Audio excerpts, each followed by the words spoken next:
Good morning. हे आमचं पिल्लू आणि जेव्हापासून मी हिला हे घेऊन दिलं तेव्हापासून नुसतं याच्याच नादात असते ना, जेवण करत ना काही सारखं सारखं.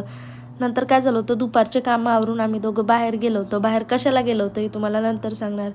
पिल्लूचा हट्ट होता की तिला नारळ पाणी प्यायचं आहे म्हणून. पप्पा काय लेकीचे हट्ट तर पूर्ण पुरवणार, पण बायकोला कधी बोलतं की जाऊ दे नंतर घेऊन दे. काय आता बाळासाठी काय करावंच लागतं. नंतर तिचे पप्पा तिला नारळ पाणी आणण्यासाठी घेऊन आले. ती इतकी खुश झाली होती, खूप खुश झाली होती आणि भारी वाटतं जेव्हा आपलं बाळ असं हसतंय छान. नंतर ना तिथं नारळ पाणी वगैरे घेणं चालू होती. खूप गर्दी होती त्यामुळे थोडासा टाईम लागला. आम्ही नारळ पाणी घेतलं, नंतर निघालो घराकडे. आज होता रोज डे आणि रोज डेच्या दिवशी फुलांच्या दुकानावरतीच गर्दी असते. नंतर आज आम्ही एका ठिकाणी रोज बघितला, पण तिथं आम्हाला काही भेटला नाही. मला हे सनफ्लावर खूप आवडलेलं आणि खूप छान वाटत होतं, पण ते मला घ्यायचं नव्हतं कारण आमच्या इथं ठेवून काय करणार, उगाच फेकण्यात जाईल ते, त्याच्यापेक्षा बरं आहे तिथंच, म्हणून नको घेतलं. नंतर हे आले, मी गाडीवरती बसले आणि आम्ही परत घराच्या दिशेने निघालो.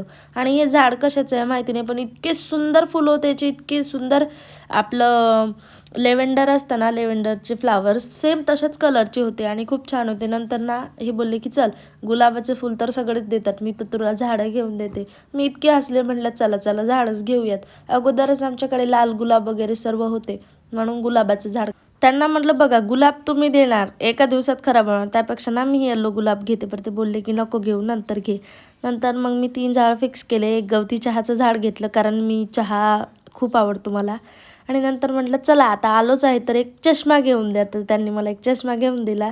नंतर गॉगल घेतला वगैरे, घरी आलो आणि हे नारळ पाणी प्यायचीच गडबड झाली. बघा ना किती हुशार आहे, तिला कसं कळतं की आपलंही पिऊन घेणार. आता विषय असा झाला होता, आम्ही नारळ पाणी आणले होते 3 आणि पिणारे होते 4 जण, त्यामुळे ही याचं कोपऱ्यात घेऊन बसले. तिला वाटलं उगाच आहे आपलं पिऊन घेणार, म्हणून म्हटलं ठीक आहे बाई बस तू. नंतर तिच्या पप्पांनी आणि आम्ही दोघांनी एक नारळ पाणी पिलं होतं. म्हटलं चला आता थोडंसं कामही करूयात. तुळस आणली होती, तुळस लावायची होती.